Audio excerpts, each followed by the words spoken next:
메인으로 하는 게 경제랑, 그러니까 3단원 파트 그 경제랑 5단원 파트야.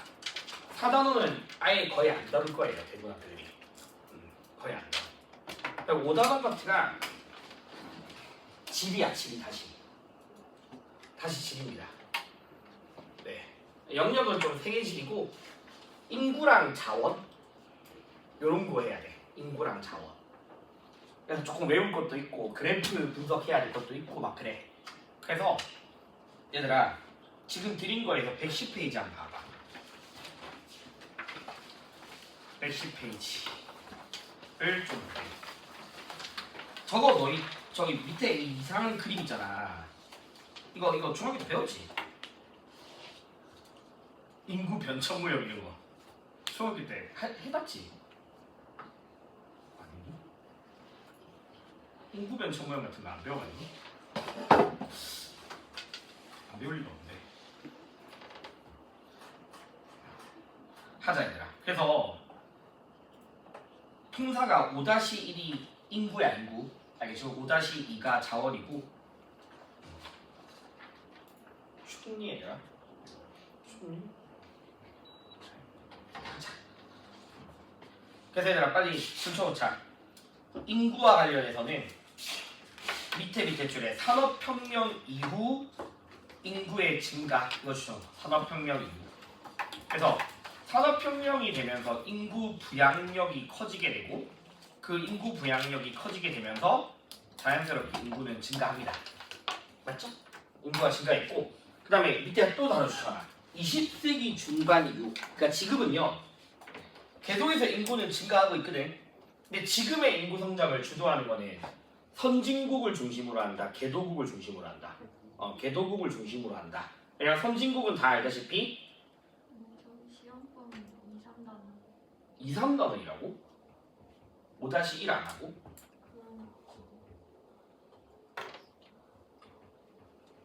학교 어디였지? 태장 5-1 하고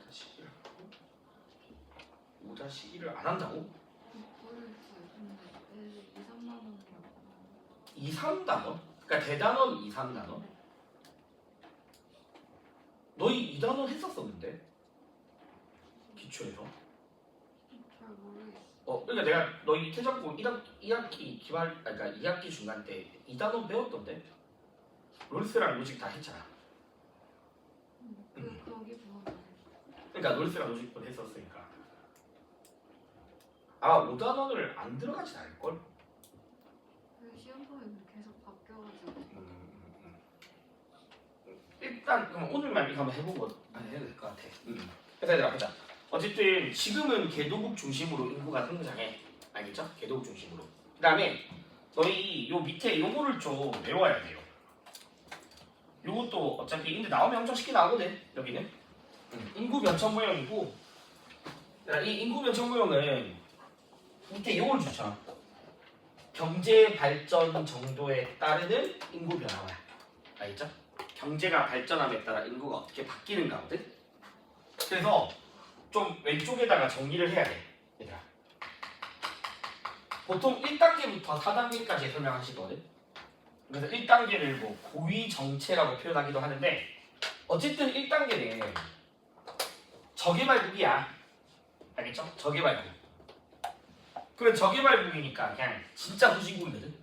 그럼 이런 나라들은 당연히 노동력에 대한 의존도가 되게 높으니까 애를 많이 낳아. 근데 그만큼 많이 죽겠지? 의학이라든가 이런 것들이 발달 안 돼 있으니까. 그래서 우리가 1단계를 다산다사라고 불러. 알겠죠? 많이 낳는데 많이 죽는 거야. 다산다사. 1단계는 다산다사형. 됐죠? 많이 낳는데 많이 죽어. 그러니까 1단계에서는 인구가 성장하니 아니면 인구가 정체되겠니? 정체되겠죠? 맞죠? 많이 낳지만 그만큼 많이 죽으니까. 그래서 인구가 정체되는 시기야. 인구는 정체. 아까 말씀드렸듯이 주로 후진국입니다. 저개발국이고. 알겠죠? 그 다음에 이런 나라들의 특징이 의학 발달이 안 되어 있으니까 유아 사망률이 높게 나타난다. 이런 거 좀 기억하고. 부하 사망률이 높다. 근데 이제 2단계가 되면 궤도국이 되는 거야. 궤도국이. 근데 이제 2단계는 좀 초기 궤도국, 개발도상국 초창기 모습이고 지금 보면 여전히 출산율이 높거든요. 출산율이. 근데 이제 개발이 되기 시작하면서부터 의학도 좀 발달하고 농업 이런 것도 발달하다 보니까 자연 감소, 사망률이 많다? 엄청 떨어지기 시작하죠.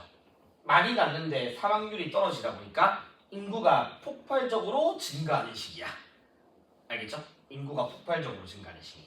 그래서 2단계는 많이 낳는데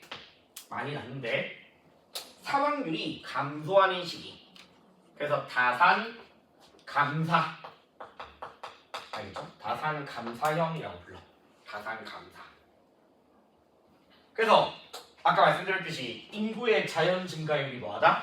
높은 시기. 알겠죠? 그래서 급격한 인구 증가. 인구 증가가 나중에 급격하게 나타나는 시기야. 그래서 그나마 여기서 좀 물어보는 거는 개발이 되면서부터 사망률이 감소한다. 그러면서 왜 사망률이 감소하냐? 뭐 인구 부양력이 커졌다, 작아졌다. 커지는 거겠죠? 인구를 먹여 살릴 힘이 커지는 거고. 맞죠? 그다음에 의학 같은 것들이 좀 발전되면서 사망률이 감소합니다. 자, 3단계는 후기 궤도국이거든. 그러니까 지금의 좀 중국 같은, 지금의 중국. 지금 봐봐. 3단계가 되면 지금 출생률이 이제 떨어지기 시작해요. 맞죠? 출생률이 떨어지기 시작하는데 사망률은 더 낮잖아. 출생률이 떨어지지만 사망률은 굉장히 낮은 상태야. 이제 이 나라가 뭐 못 먹어서 죽고 이런 건 없어. 그래서 자 봐봐. 일단 사망률은 떨어지니까 감산, 알겠죠? 감소해. 출산율은 감소해. 아니야, 출산율이 감소해. 근데 사망률은 매우 뭐한 편이 낮은 편이죠. 출생률 대비 사망률이 매우 낮은 편이라 감산 소사. 알겠죠? 감산 소사라고 부르고. 근데 여기도 얘들아 인구는 증가하니 감소하니? 3단계 증가는 해. 맞지? 왜? 아까 출생률이랑 사망률 중에서는 여전히 출생률이 높으니까. 여전히. 그래서 인구의 증가가 이루어지긴 해. 인구의 증가가 이루어져. 특히 여기서 3단계에서 좀 특징이 뭐냐면 왜 출산율이 감소하기 시작하는가? 왜 출산율이 감소하기 시작하면 어쨌든 교육 같은 것들이 확대가 되고 여성에 대한 교육이 잘 이루어지면 자연스럽게 여성의 외부 활동이 나타나게 됐죠. 외부 활동 나타나면서 자연스럽게 많이 출생률이 떨어지기 시작해요. 맞죠? 여성의 외부 활동이 증가하면 그만큼 출생률이 떨어지게 되거든요. 초혼 연령대도 높아질 수밖에 없고. 알죠? 그래서 사망률이 감소하는 걸로써 여성의 사회 진출이 나타난다라던가 여성 사회 진출. 아니면 2단계에서 너무 인구가 급격히 증가하다 보니까 국가적으로 아예 여기서 뭐 하지 마라. 애 낳지 마라. 제한을 넣을 거야. 제한. 알겠죠? 산하 제한 정책이라고. 우리나라도 그런 거 있었고. 아들, 딸 구별 말고 둘만 낳아 잘 기르자 이런 것도 있잖아. 그래서 국가의 산하 제한 정책 또는 가족 계획 사업이라고도 표현해. 알겠죠? 가족 계획 사업. 산하 제한 정책 등으로 출산율이 감소하기 시작합니다. 알겠죠? 우리나라도 1990년대부터 여성들이 사회에 서비스업을 많이 진출하기 시작하거든요. 그러면서 이제 출산율이 점점 떨어지기 시작하는 거고. 자, 그다음에 이제 마지막 이거 좀 칸이거든요. 여기 밑으로 쓰면 돼. 4단계는 현재 우리나라나 알겠죠? 일본이나 유럽형 국가를 생각하면 돼. 흔히 말하는 선진국형 국가들. 그러면 4단계가 되면 지금 출생률도 매우 낮지만 사망률도 매우 낮잖아, 맞지? 그래서 우리가 4단계를 선진국형이고요. 소산 출산율도 낮고 사망률도 낮은 소산소사. 알겠죠? 그러면 출생률이 낮은데 사망률도 낮으니까 인구는 정체되니 아니면 증가 아니니 당연히 정체되겠죠. 근데 또는 시간이 더 지나다 보면 나중에 뭐로도 이어지겠니? 감소로도 이어지겠죠. 일본 같은 나라들 있잖아. 우리나라도 어느 계속 이제 인구가 감소하시니까. 그러니까 인구가 정체 또 나아가서는 감소로까지 나타나는 시기. 됐죠? 네, 그래서 이렇게 경제발전 수준에 따라서 단계가 바뀐다. 그러면 얘들아 여기서는 어쨌든 출생률이 낮은 이유는 그만큼 여성들의 사회 진출이 뭐였기 때문이다? 활발해졌기 때문이야. 알겠죠? 여성의 사회 진출이 활발해지고 그 다음에 이런 나라들의 특징이 어떤 문제가 나타나니 우리나라 그냥 저출산 고령화라는 문제가 나타나는 시기인 거죠. 알겠죠? 저출산 고령화.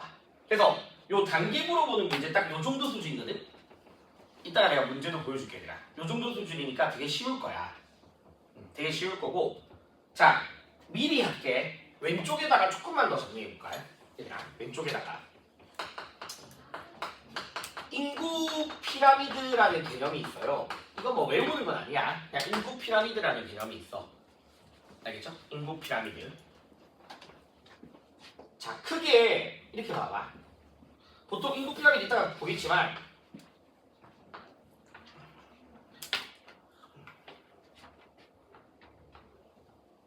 대충 해보면 될 것 같아. 0세부터 15세 미만까지가 뭐니? 유소년층이고 15세부터 64세까지가 청장년층이고 65세 이상 노년층이란 말이야. 그러면 똑같이 유, 청, 노로 나눴을 때 알겠죠? 왼쪽이 피라미드형이고 오른쪽을 종형이라 불러. 종형. 알겠죠? 종형이라 부르고 이게 좀 더 시간이 지나면요 아예 요 밑쪽이 더 오폭하게 들어가는 경우도 있어. 이렇게 더 들어가는 경우도 있어. 이거를 방추형이라 부르거든. 근데 그 단어가 중요하진 않아.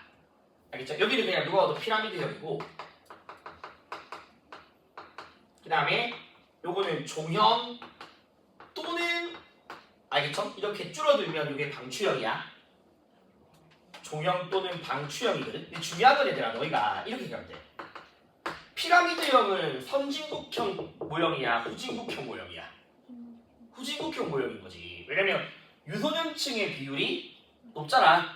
0세부터 14세 미만의 유소년층 비율이 높은데 노년층의 비율이 낮잖아. 같이 노년층 비율이 낮으니까 여기는 그냥 저개발형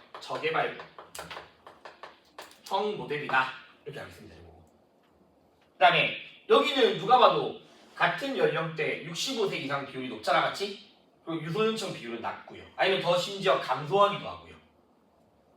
되겠죠? 그래서 여기는 선진국형 모델이야.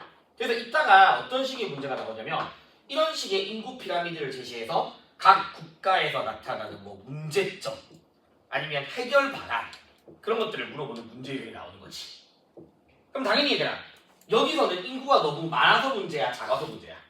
너무 많아서 문제인 거야. 여기 너무 노동 인구가 너무 작아서 문제가 되는 거죠. 알겠죠? 그러니까 당연히 얘들아 A랑 B가 있을 때 출산 장려 정책이 필요한 형태는 어디? 이거 알겠죠? 출산 장려 정책이 필요하다든가 가족 계획 사업이 필요한데 이것도 구별할 수 있으면 되는 거야. 이해되겠죠? 별로 안 어렵죠? 그래서 보통 4단계는 피라미드니 종형이니 4단계는 종형이죠. 맞죠? 또는 뭐 방추형으로 나타날 수 있는 거고. 그래서 이렇게 나오니까 이런 문제 한번 풀어보시면 됩니다. 지금 바로 해볼게 얘들아. 드릴게요. 고!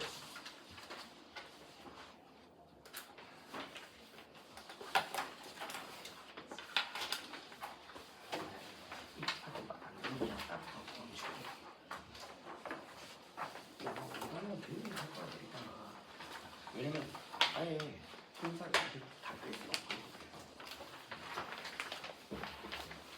적어놔야지.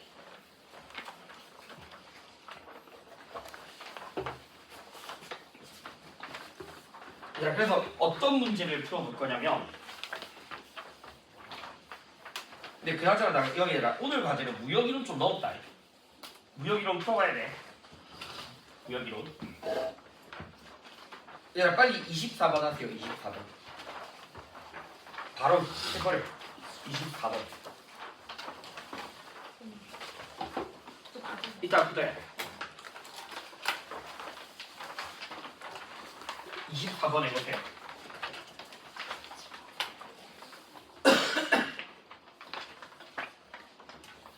아니 그냥 26번에 24번 너무 쉽다. 그냥 있을 때 26번 해줘. 26번. 똑같긴 해.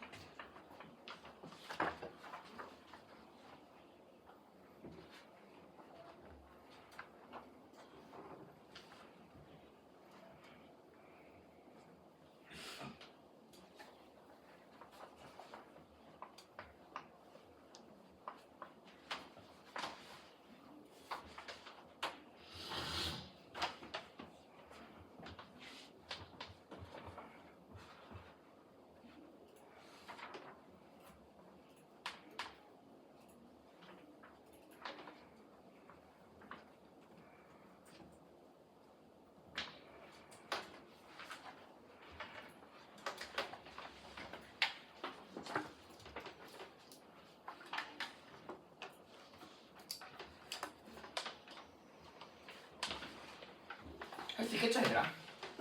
그래서 옳지 않은 거니까 1번 맞잖아. 산업화 이전에 맞죠? 그 다음에 2번 인구가 크게 증가하는 거 맞고 3번 네 감소하는 거 맞고 4번 어렵지 않고 5번에 반대죠 맞죠? 그렇게 풀면 되는 거야. 아니면 이제 27번 같은 문제 유형들도 있는 거지. 얘들아 그럼 봐봐. 어쨌든 그냥 다 필요 없고 후진국이냐 선진국이냐 판단하면 되는 거거든. 후진국형이냐 알겠죠?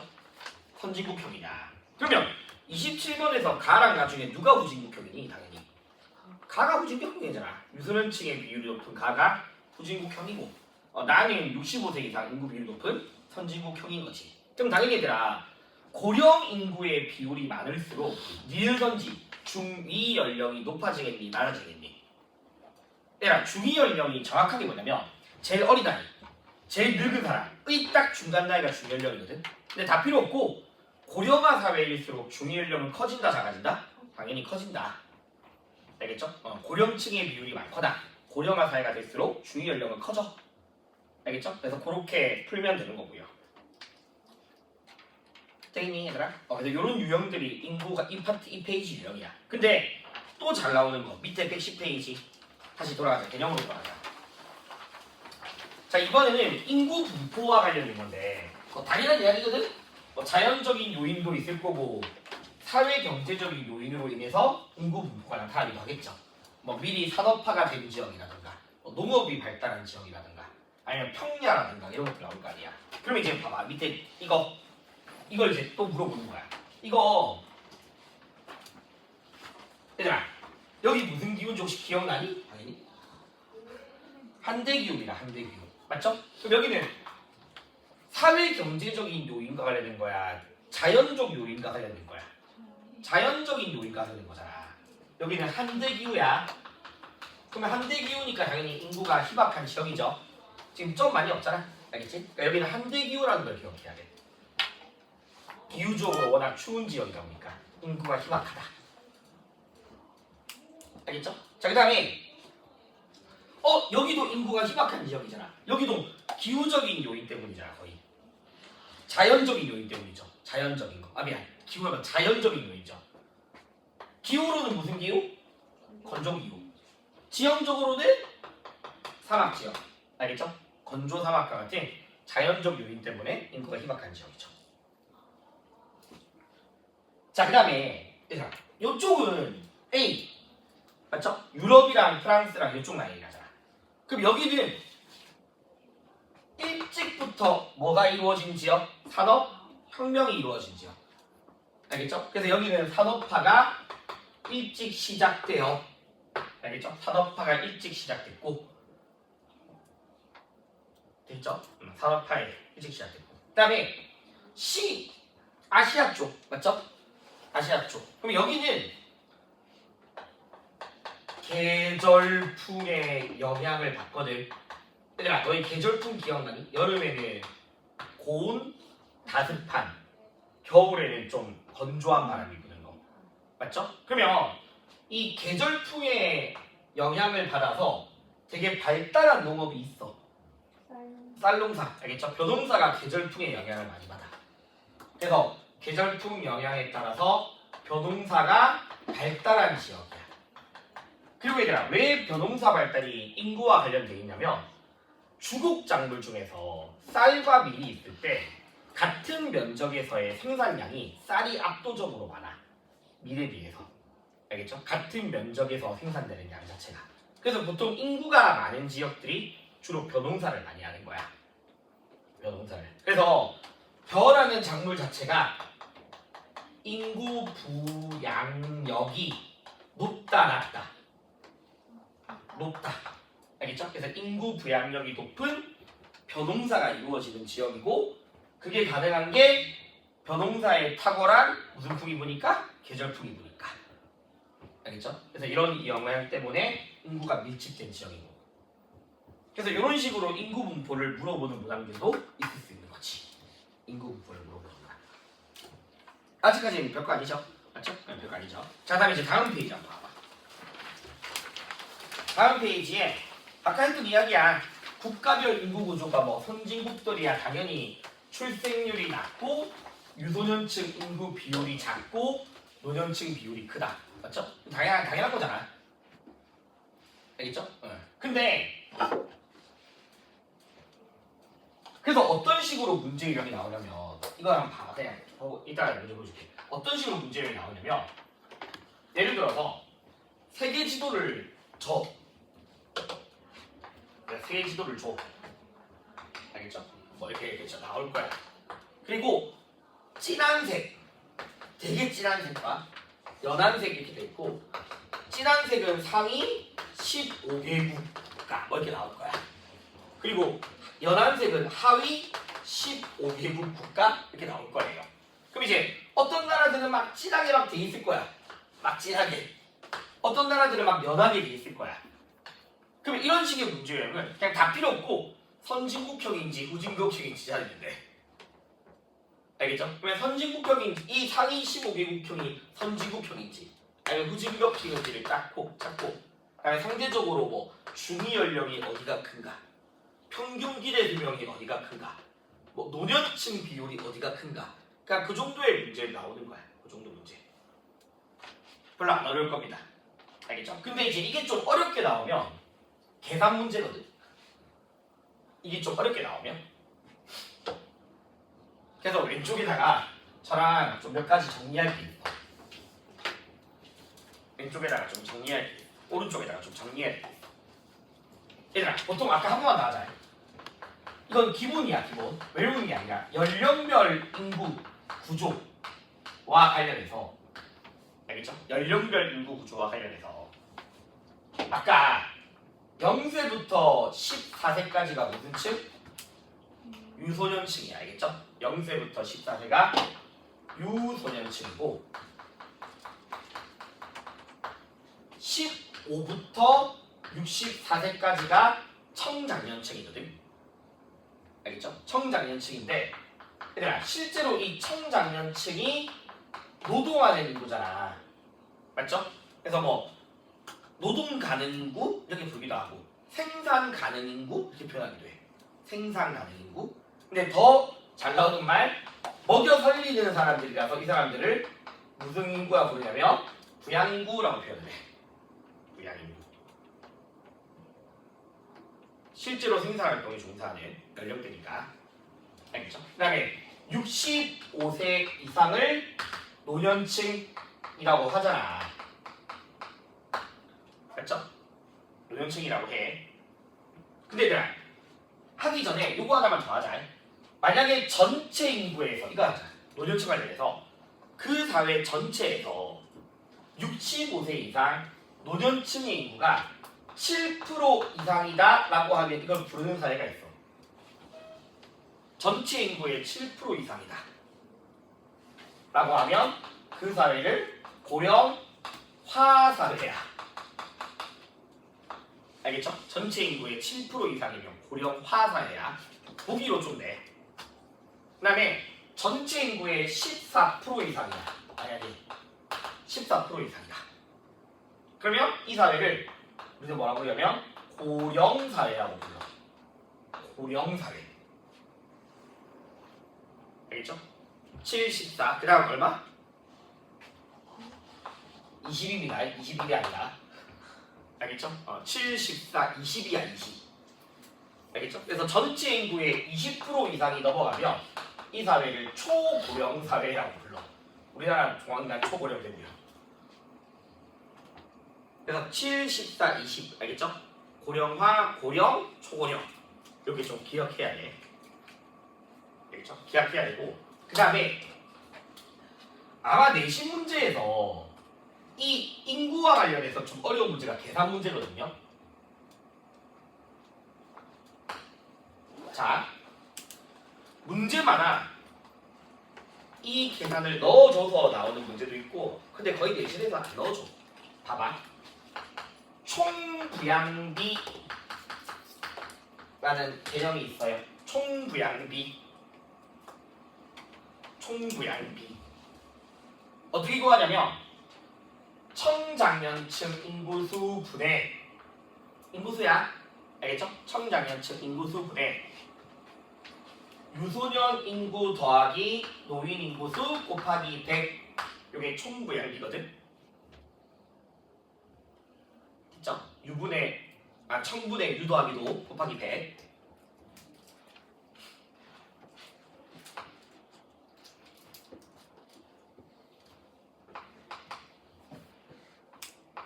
왜 이래? 유소년 부양비.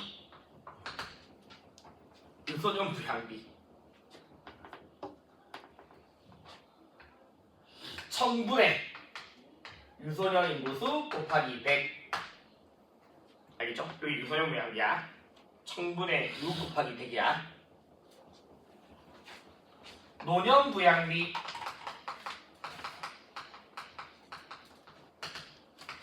청분의 노 곱하기 100이겠죠?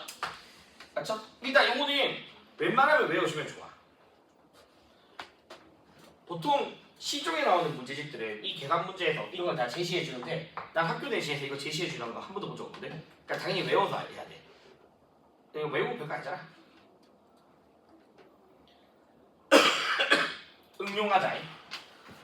응용하자. A국이 있어. B국이 있어. 그럼 얘들아 일단 하기 전에 당연히 해봐. 선진국격은 유소년 부양비야 노년 부양비 중에 어디가 높게 나타나겠니? 선진국격은 당연히 노년 부양비가 높게 나타나겠죠? 맞죠? 그리고 개도국격은 유소년 부양비가 높을 거고요. 총부양비는 애매해. 알 수 없어. 좀 애매해.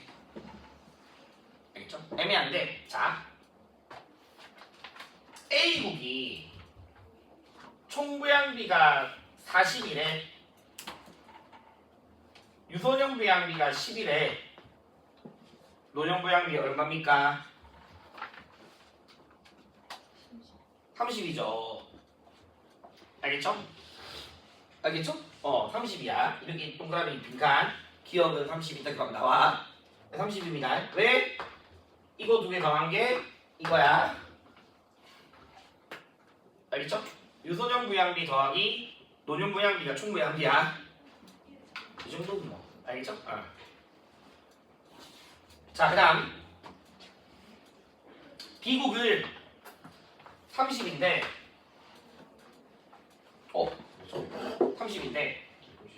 30인데 여기가 20, 25 그냥 뭐라고 할게. 뭐 큰 의미는 없으니까. 자, 일단 여기서 잘 물어보는 거 아까 이거 뭐 빈칸 이것도 너무 상식이고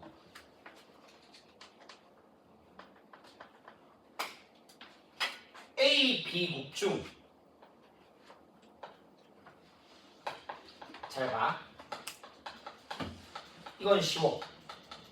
어디가 전체 인구에서 청장년층이 차지하는 비율 전체 인구에서 청장년층이 차지하는 비율이 A국이 큰가 B국이 큰가는 바로 말할 수 있거든. 일단 이것만 가지고서 청장년층의 수는 알 수 없잖아. 맞죠? 우리가 전체 인구수를 모르니까 어차피 인구수를 몰라. 근데 이것만 보자마자 청장년층이 차지하는 비율이 어디가 더 큰지를 알 수 있어. 왜냐면 얘들아 총부양비가 A국이 더 크죠, 맞죠? 총부양비가 A국이 더 커. 그냥 무조건 반대야.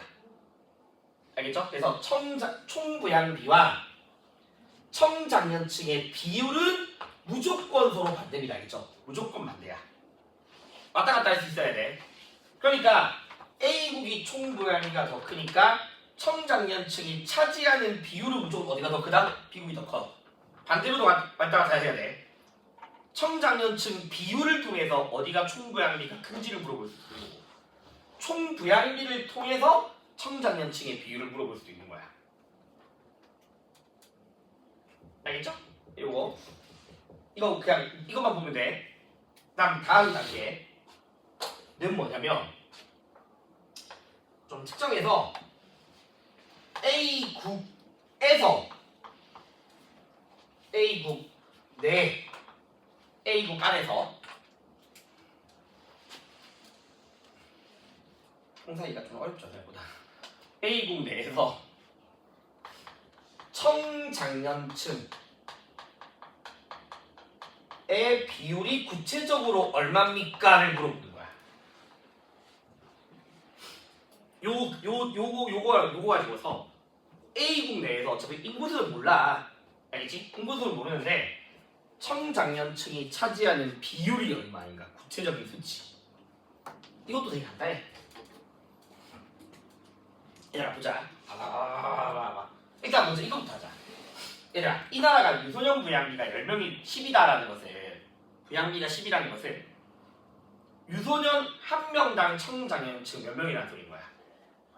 더 쉽게 하자. 이게 10이잖아. 그러면 유소년 10명당 청장년층 몇 명이라는 소리인 거야. 100명이라는 소리인 거잖아. 구체적인 숫자는 알 수 없지만. 맞죠? 마찬가지로 그럼 다시 여기랑 봐봐.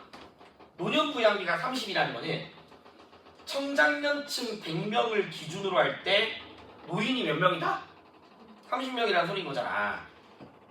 다시 얘들아 쉬워봐. 다시 해볼게. 다시 말할게. 청장년층을 100명으로 가정했을 때 유소년이 10명이라는 소리인 거지. 맞죠? 그 다음에 청장년층을 100명으로 가정했을 때 노인이 몇 명이다? 30명이라는 소리인 거야. 맞지? 그러면 유청로의 전체 인구는 총 얼마야? 그냥 다 더하면 되잖아. 140이잖아. 100명일 때 10명, 100명일 때 30명이라는 소리인 거니까 전체 인구는 140인 거야. 거기서 우리 아까 청장년층 몇 명으로 가정했었니? 100명으로 가정했잖아. 맞죠? 100명으로 가정했잖아. 이게 청장년층 인구의 비율이라고. 좀 있을 거지. 자, 그럼 다시 물어볼게. A국 내에서 유소년층의 인구 비율은 몇 분의 몇이야? 140분의 10 곱하기 100인 거잖아. 알겠니? 노인 인구의 비율로 보면 그냥 30 말하면 안 된다고. 그거는 청장년층 100명을 가정으로 할 때 30명인 거지. 그러면 노인이 차지하는 전체 비율은 전체 인구 140 중에서 얼마다? 30이다. 140분의 30 곱하기 100인 거야. 알겠니? 전체 인구 140분의 1100명으로 가정했었으니까 이렇게 계산할 수 있어야 됩니다. 이거 별거 아니죠? 네. 그다음에 얘들아 마지막으로 하나만 더 할게. 간혹 가다가 고령화 지수라는 개념이 나오기도 해. 노령화 지수라고 하기도 하고 고령화 지수라는 개념이 있거든. 근데 얘들아 참고로 노령화 지수라고 하기도 하고 고령화 지수라고도 하는데 이거 별거 없어. 그냥 유소년층 인구수분의 노년 인구수 곱하기 100이에요. 이게 노령화 지수야. 노령화 지수 또는 고령화 지수. 그럼 만약에 얘들아 어떤 나라가 고령화 지수가 100이래. 100. 응? 고령화 지수가 100이라는 거는 이 나라 내에서 유소년층의 인구와 노인의 인구수가 뭐하다? 같다. 알겠죠? 같다가 되는 거지. 이거 꼭 할 수 있어야 돼. 바로 연습하자. 연습하자.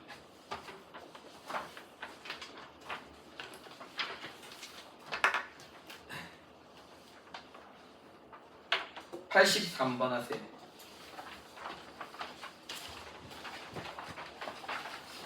(83번)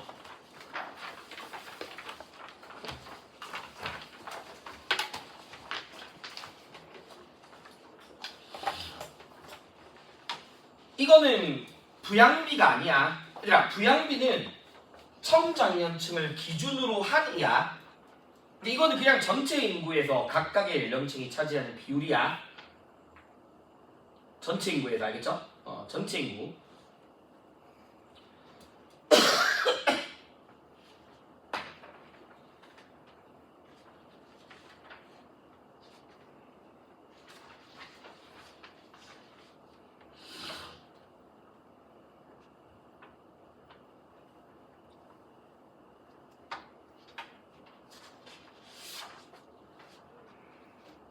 너무 쉽다. 계산 문제 없네. 여기서 계산 문제가 있는 건 아니네.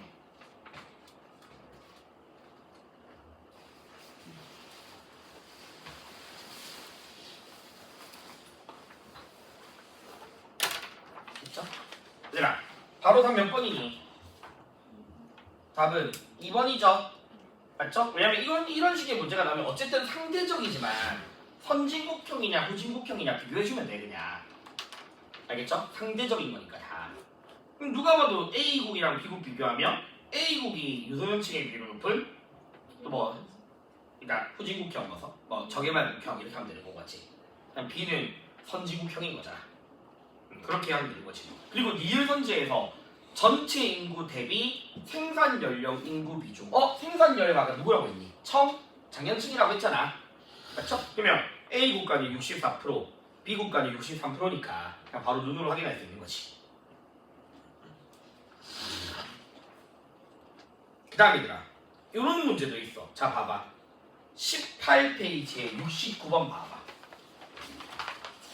요게 이제 고3 문제를 좀 쉽게 만든 건데, 고3들 문제가, 자, 봐봐. 이 69번 문제는 세 국가가 나온다? 그러면 얘들아, 자, 이것도 이런 문제 볼 때, 가장 확실한 선진국형 하나가 있어. 그리고 가장 확실한 후진국형이 있어. 애매한 나라가 있어. 알겠죠? 그러면 너희가 봤을 때 얘들아, 오른쪽 지도 보면 이미 독일, 베트남, 나이지리아라고 했으면 누가 봐도 가장 확실한 선진국은 어디야? 무조건 독일이야. 가장 확실한 후진국은 나이지리아야. 아프리카는 그냥, 알겠죠? 후진국이라고 보면 돼. 가장 확실한 후진국이잖아. 그럼 얘들아, 너희가 나중에 학교에서 학교 프린트에서 만약에 총인구 나오면 총인구 외워야 되거든. 1등부터 막 10위까지 막 총인구 나오면 그걸 떠나서 일단 이 왼쪽 그래프 다시 갔을 때 당연히 가나다 중에 65세 이상 노년층의 비율이 제일 높은 데가 어디겠어? 독일이겠죠? 맞죠? 왼쪽 그래프에서 가에 해당되는 나라가 독일일 거 아니야. 알겠니 얘들아? 그러면 가는 무조건 독일이라고. 알겠죠? 그리고 나랑 다 중에서 다가 유소년층의 비율이 뭐하니? 제일 높잖아. 그럼 여기가 무조건 어디겠니? 제일 후진국이? 나이지리아야. 나이지리아야. 이해되겠죠? 그럼 자연스럽게 나는 베트남인 거야. 그러니까 이런 지리 문제에서 막 국가 이렇게 나온다? 애매한 나라를 찾는 게 아니라 가장 뚜렷한 나라를 찾고 나머지는 상대적으로 비교해야 되거든? 이해되겠죠?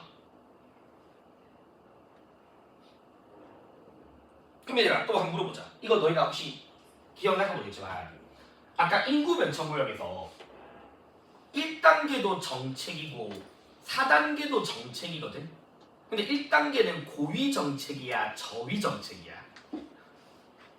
혹시 누구 기억나니? 1단계는 고위 정책이니 저위 정책이니? 자 다시 1단계는 이렇게 생각하면 돼. 다산다사잖아. 둘 다 높아. 그래서 무슨 정책이? 고위야. 알겠죠? 1단계가 고위 정책이고 4단계가 뭐다? 저위 정책이야. 저위 정책이. 알겠죠? 그래서 1단계는 고위, 4단계가 저위.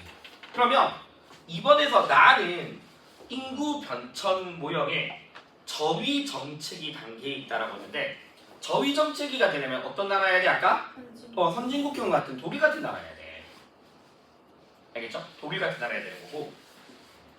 아까 말씀드렸듯이 3번에서 중위 연령이 가장 높은 것도 65세 이상 비율이 가장 높은 선진국형인 독일이 되는 거고. 알겠죠? 그리고 5번에서 유아 사망률이 낮냐 높냐 충분히 할 수 있겠죠? 맞죠? 발전 정도에 따라 비교하면 되는 거니까. 그래서 이렇게 문제를 풀면 되는데 그럼 너희가 직접 풀 문제는 뭐냐면 하나만 하자. 21페이지에 78번 풀어봐봐. 직접 78번 여기서 요까지만 하고 좀 끊었다 하자. 78번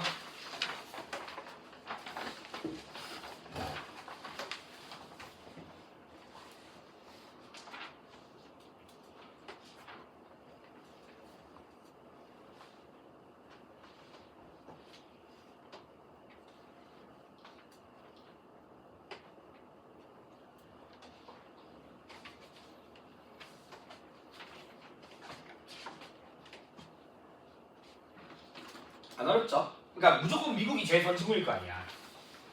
그리고 무조건 나이지리아가 제일 후진국일 거 아니야. 맞죠? 그러면 뭐 누가 봐도 가는 65세 이상 비율이 높으니까 미국이고 그 다음에 나랑 다 중에서는 그래도 다가 미소년층 실제로 얘들아 대륙 중에서 아프리카 대륙이 저 모든 대륙 중에 합계 출산율이 가장 높아.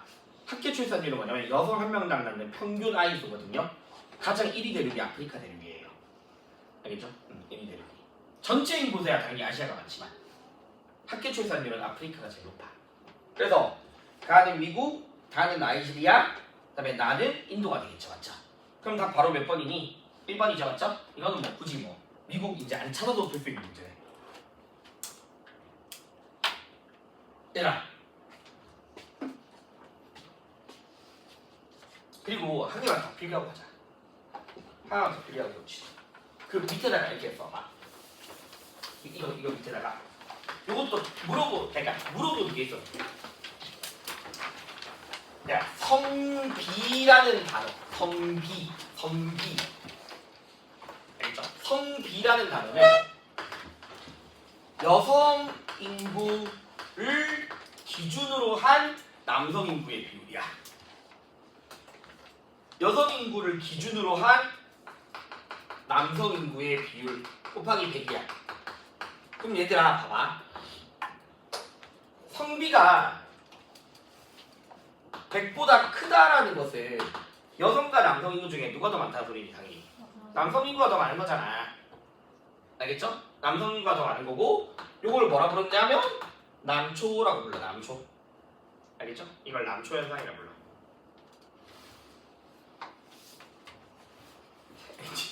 그 다음에 성비가 100보다 낮다 라고 하면 여성이 더 많은 거니까 이걸 요처럼 해. 얘들아 다시 물어볼게. 너희가 만약에 문제를 푸는데 성비가 높아지고 있다라는 말의 의미는 여성과 남성 인구 중에 어디가 더 많다는 소리다?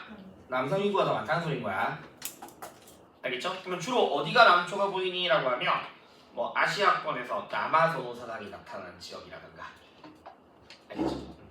이제 학교에서 나중에 프린트 또 받으면 알겠지만 학교쌤이 지리쌤들이 입학을 맞거든요. 그러면 한국 지리를 막 섞어서 내기인데 우리나라에서도 예를 들어서 중화학공업들 알겠지? 그런 지역들은 뭐에 비율이 높겠니? 남성과 여성 중에 중화학공업들 남성 아니면 군사지역 마찬가지로 남성의 비율이 높겠죠. 맞죠? 근데 이제 대도시는 상대적으로 남성과 여성 중에서는 여성 인구 비율이 더 많아. 알겠죠? 대도시는. 왜냐면 대도시가 서비스업 중심이기 때문에 서비스업은 상대적으로 여성 근로자의 비율이 높은 편이거든요. 그래서 광역시급의 대도시들은 다 조금씩은 다 여성 비율이 좀 더 높은 모습이 보이고. 근데 일단은 성비라는 단어도 좀 알고는 있어라. 알겠죠? 성비라는 단어도. 그러니까 성비가 커진다라는 거는 무조건 남성 인구 비율이 많아진다는 소리야. 성비가 커진다. 더 할까? 더 해야. 자, 그 다음에 얘들아.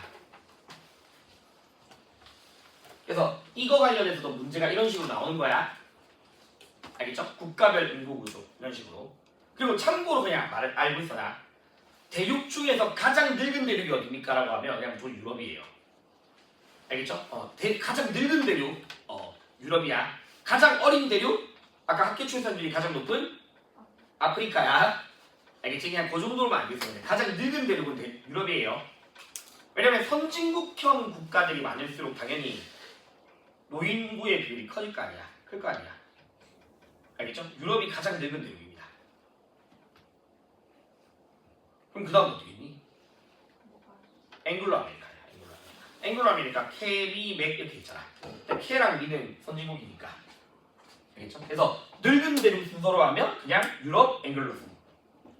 알겠죠? 유럽 앵글로 순. 그냥 이 정도로만 그냥 알고 있어. 그래서 이제 이렇게 인구와 관련된 문제들이 나오기도 하고, 그다음에 또 다른 유형은 뭐냐? 이 밑에 보면 인구 이동으로 또 문제가 나와. 이동으로. 알겠죠? 이동으로 문제가 나오는데 이거는 조금만 끌었다 가자. 너 죽으려고 해. 좀만 끌었다 가자.